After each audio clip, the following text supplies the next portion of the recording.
You retire on a Tuesday and nobody at the school throws you a party because nobody knows there's anything to celebrate. $22 million, and the last official record of your income is a district pay stub for $19.40 an hour.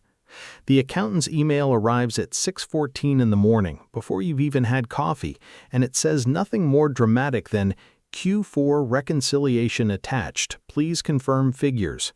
You confirm them standing at the kitchen counter in the same gray fleece you wore to strip wax off the gymnasium floor for 31 years. This is the gap nobody talks about, the space between what wealth looks like and what wealth actually is. Wealth, the real kind, doesn't announce itself. It doesn't valet park. It fixes a boiler at 4 a.m. and goes back to bed. Your name is Walter Kessling, 63 years old, Terre Haute, Indiana, and for 3 decades you were the night custodian at Gerstmeyer Junior High. You know every mechanical room in that building the way other men know a golf swing. You know which radiator knocks in February, which door sticks in August humidity. You know because you paid attention, and paying attention, it turns out, was the whole business model. It starts in 1994 in a hallway that smells like pine cleaner and old paper, with a maintenance supervisor named Ron Detweiler mentioning, almost as an aside, that the district was about to auction off a condemned laundromat building 2 blocks from the school. Nobody wanted it. The machines were seized up, the roof leaked over the back 3 units, and the asking price was $6,400. You'd been fixing machines like that for a living, off the clock, for free, since you were 19. You didn't tell your wife that night. You told her the next morning, over eggs, in the flattest voice you could manage, like it was nothing. I think I'm going to buy a building. The $6,400 came from a savings account you and your wife, Carol, had been feeding for 11 years, money set aside for a kitchen remodel that kept getting postponed. Carol didn't argue. She'd married a man who read repair manuals for fun, and she'd learned there was a difference between his impulses and other men's. You closed on the laundromat in March of 1995. The building had 4 working machines out of 11, a ceiling stain shaped like Ohio, and a sign out front that just said "Wash" in letters missing the H. You spent your Saturdays that spring rebuilding motors with parts ordered out of a catalog, teaching yourself pump replacement from a library book with a cracked spine. By June, you had 9 machines running. By September, all 11. The math wasn't glamorous. It was $2 a wash, $1.50 a dry, 40-some machines worth of turns a day on a good week, minus water, minus gas, minus the $340 a month you paid a woman named Doreen Pruitt to open up at 6 and lock up at 10. After the first full year, the laundromat cleared $9,100 in net income. Not a fortune, but it was $9,100 more than the building had made sitting condemned, and it had cost you less than a used car. The second property came 2 years later, and this one you found the way you found most things, by walking past it.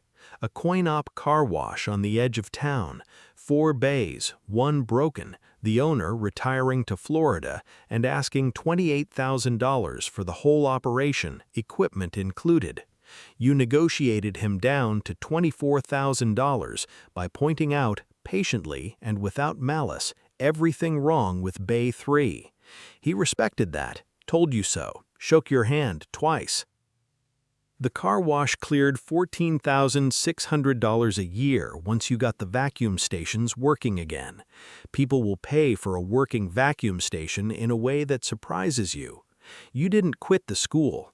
You never quit the school. Not for another 29 years. The paycheck wasn't the point anymore, but the schedule was useful, and frankly, you liked the building. You liked being the guy who knew where everything was. By 2003, you'd added a coin-op storage facility, 19 units, half of them rented to people storing things they'd clearly forgotten they owned, the other half to small contractors keeping equipment out of the weather. You bought it for $61,000 from a widow named Elaine Corliss, who just wanted somebody responsible to take it off her hands, and told you so directly over coffee before you'd even made an offer. It threw off $22,000 a year after taxes and a part-time gate attendant.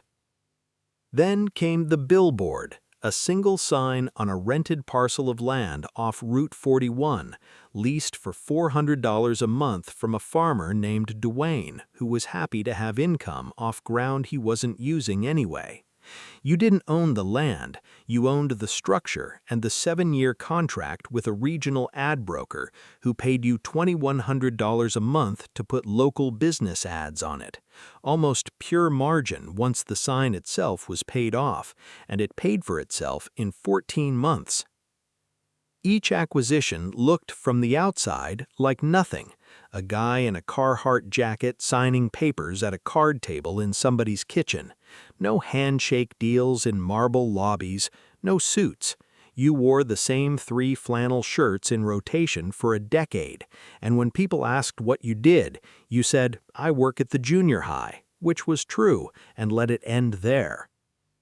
By 2011, the 4 properties together were clearing just under $80,000 a year in net income on top of your custodial salary, and you and Carol still drove the same 2002 Silverado with 190,000 miles on it, the bench seat cracked on the passenger side where your daughter used to sit on the way to soccer practice.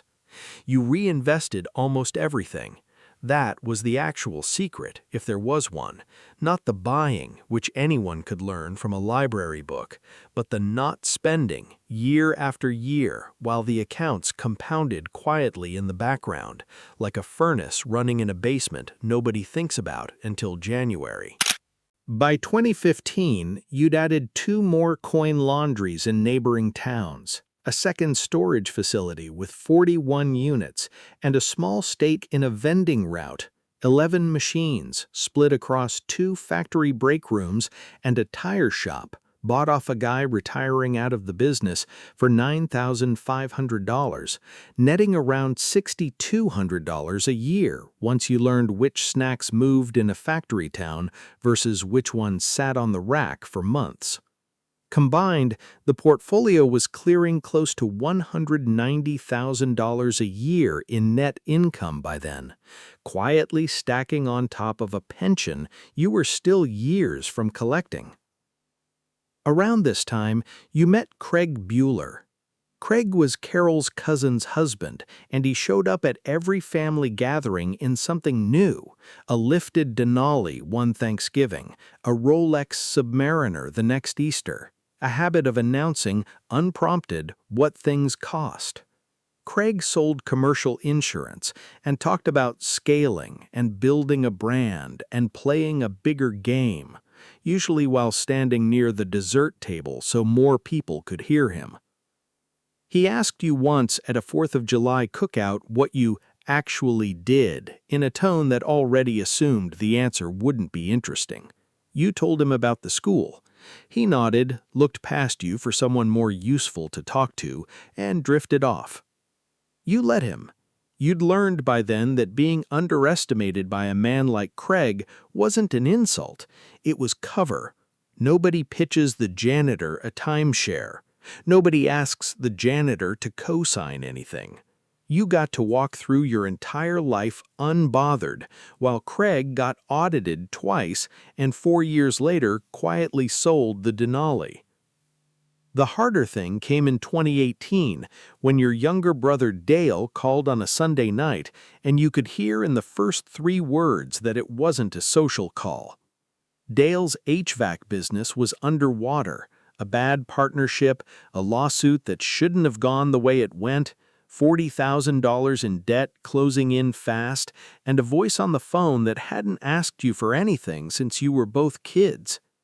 You could have paid it off that week. You had it. You didn't say so.